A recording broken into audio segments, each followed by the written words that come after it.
Neri Naig's legal team speaks out on charges against her. Neri was not informed of the charges against her beforehand. Neri Naig Miranda's in photo, legal team issued an official statement regarding the ongoing charges against her. They first expressed regret over not being informed about the charges prior to their filing. Today, November 30, 2024, Neri Naig Miranda's legal team made an official statement regarding the ongoing charges against her. Attorney Aureli Sinsuat-Flo, co-counsel for Neri, reiterated their commitment to adhering to the sub judice rule, which restricts public commentary on pending court cases. Neri Naig's legal team speaks out on charges against her. Nonetheless, the legal team underlined their focus on Neri's defense and the circumstances surrounding the allegations.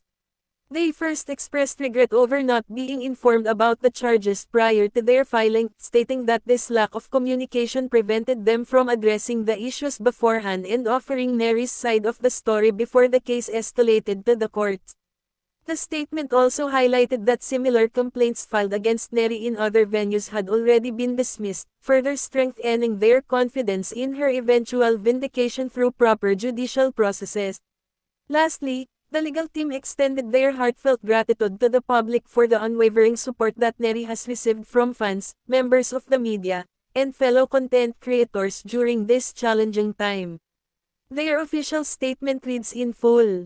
In compliance with the sub judice rule, we are unable to make any statements on the cases pending against Neri Miranda before the courts. It is unfortunate that Neri was not informed of the charges against her beforehand, as we would have been able to properly explain her side even before this reached the courts.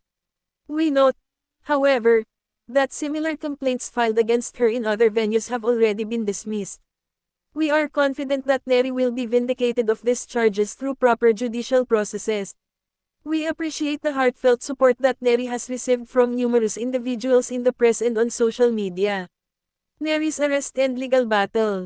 Neri remains at the center of a high-profile legal case, following her arrest on November 23, 2024, for 14 counts of violating the Securities Regulation Code, SRC, and for syndicated estafa.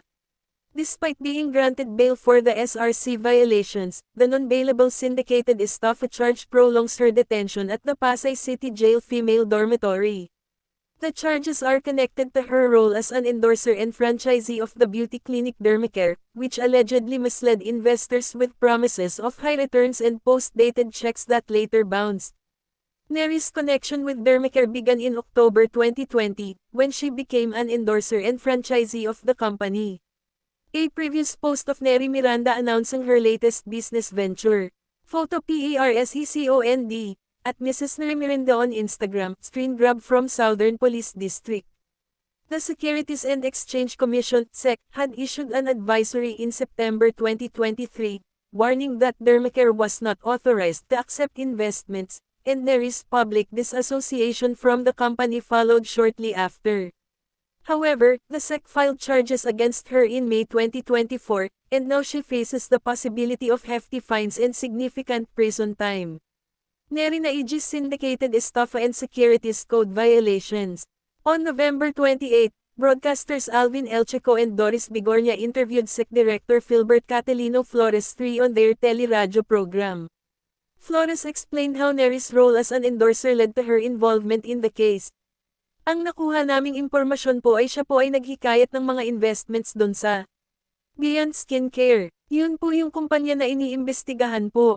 Sa Securities Regulation Code, ang Section 20 na binanggit po, ang kailangan po kapag ang isa ay involved sa buying and selling ng securities po, investment contracts, etc., iyan po ay kailangan nakarehistro sa SEC.